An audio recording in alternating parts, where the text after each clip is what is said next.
Hey, what's going on, everybody? We are live from Mindset Monday. I hope you guys had a great weekend. And I'm just going to start telling you guys we are halfway through the year, right, Dave? Pretty wild, man. Yeah, Pretty much. we're halfway through the year. The least you could do is look at the fucking screen. Thank you.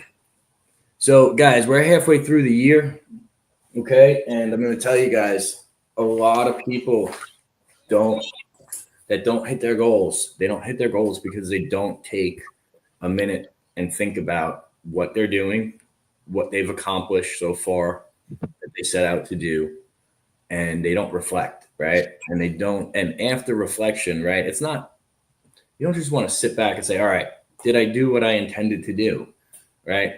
It's okay, did I hit everything? And if I didn't, where am I off? Why am I off? What habits need to be adjusted? What do I have to spend more time doing? What should I spend less time doing, right? And if you're somebody that is constantly getting distracted, okay, like our friend Dave here, um, if you are somebody that is constantly distracted, I challenge you to do this because a lot of people struggle with time management.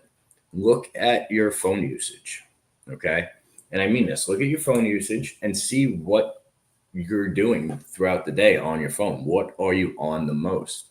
Because most people spend their entire lives looking down at their phone, okay? Not in the real world. We weren't meant to live that way, all right? And what I've noticed is there might be an app that you're on that is not helping you with business. There might be a there might be something else that you're doing instead of what you're supposed to be doing, right? And it's just become such a habit or such a big part of your routine that you just think it's commonplace and it's not. So what I challenge you to do is look at your phone usage and see where you're spending your time. Okay, you might be short because of that, right? And then think about, like, I'll give you guys a great example. Physically, I am in a good spot. I'm not where I wanted to be. Why? Because I took a break between 75 hard and phase one. I haven't started phase one, and I haven't because I didn't want to be doing it while I'm on vacation. That's my personal choice, my personal preference. I know that I need to get back to that. And I'm going to tell you, I'm probably going to do phase one in August, and then I'm going to roll right back into 75 hard because I know that that's game time, and that's where I need to be my best. Okay, is that end of the year push. So I will adjust and adapt to that. Dave, what do you got on this? Yeah, I mean, to add, I mean, everything you're saying spot on. We talk about it all the time, like adjust your time, adjust your time. It's a conversation that I have. It's actually something that's helped me out a lot. But when you do free up more of that time, what are you filling that time with? And I think that's important. So it's either you double down on what you're currently doing, what's working, or look to try something new. And we talk about giving it 30, 60, 90-day blast. But to go in with that, like what have you done well? Like celebrate the win, but don't dwell on it either. Like don't say, hey, I won, so now I can take the next 30 days off. And I think a lot of people get stuck in that as well. Right. Yeah. It's, hey, I had a great first half of the year. Now let's cruise the second half. Let's shut it down. And then by the time the end of the year comes, you're like, oh man, what did I do the last 6 months? That Yeah. was terrible. So don't get stuck in that either. But you call that false wins, right? Hey, I won the first half of the year, but didn't finish strong. Also look at other things. I mean, you talked about 75 hard, right? I look at 4 pillars. I look at mental, physical, spiritual, and then the financial kind of comes with itself. But also, where are those things aligning, right? My physical's kind of been off because of a stupid injury, right? I tweaked my knee a couple months ago. It set me back a little bit. So I didn't hit that goal in the beginning of the year of running straight through April. But now I'm healthy. We're back into it.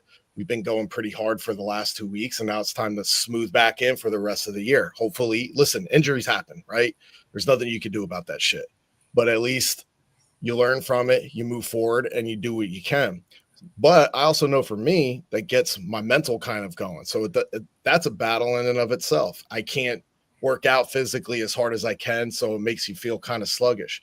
But on the flip side, it got me to dive deeper spiritually, right?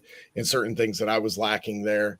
Not going to get crazy too into that because that's not what this is about. But in terms of different faith, of reading more scripture, of kind of a purpose-driven life, right?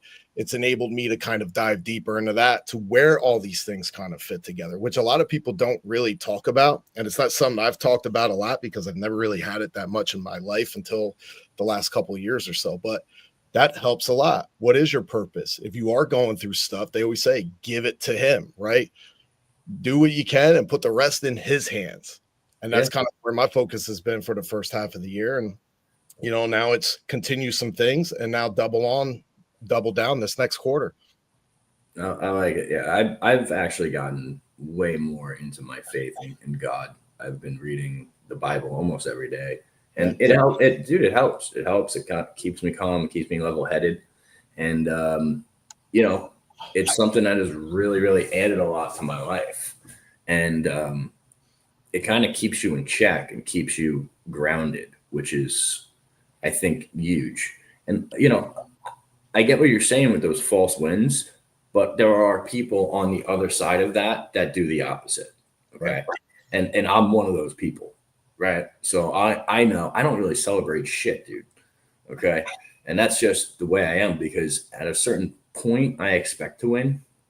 And I know that might sound terrible, and that's not, or it might sound egotistical, but that's just the mentality you have to have when you're in business, that you just expect to win. It's just a matter of time, right? Like, I'm going to get this done no matter what. I'm going to accomplish this no matter what. The only thing that is standing in my way is the time and the activity that I have to do to get it done. That's just in my mind at all times, right? So for me, I honestly don't like, if somebody started a finance company and that was off the bat profitable and growing at the rate that mine is, they would be doing cartwheels naked down the street, but not me. Like, I want to figure out how to do it better, how to do more, how to help and impact more people, right? It's your settings, okay? And I think one of the biggest things you guys can do is sharpen your mindset, where you're going to do what you need to do. You will periodically take time to reflect and figure out what you can do better, what's really working, what you can do more of. Like, that's really the game, guys. 90-day sprints, and then every 30 days, just self-reflect, see where you're at. And if you're not on pace, figure out how to get on pace, right?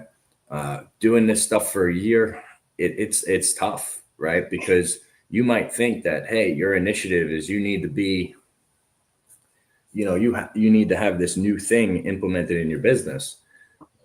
And then by the time you actually get around to it, you realize that's not the move, or it's obsolete.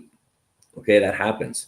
That's why these 90-day sprints are much better and much more realistic, because you're inside of a window that you can impact the change that you want to make, right? You can reflect. Going out a year, your priorities that are there day one might not be there in day 365. Okay, something could have changed. That's why, like Dave said, those 90-day sprints are huge. So I really hope that helps you guys, and I hope you guys are crushing it. I hope you guys are hitting all your goals. All right. And now we challenge you to sit back, reflect, see what you need to change, see what you need to improve, and get right back at it. All right. I hope you guys have an amazing 4th of July. Celebrate our country's independence. Blow up some fireworks without blowing up your hands. They're looking like Jason Pierre-Paul, man, with a little nub on the end. Yeah, exactly. All right. Appreciate you guys. Share this with someone that needs to hear it. We'll catch you on the next one. Be great, y'all.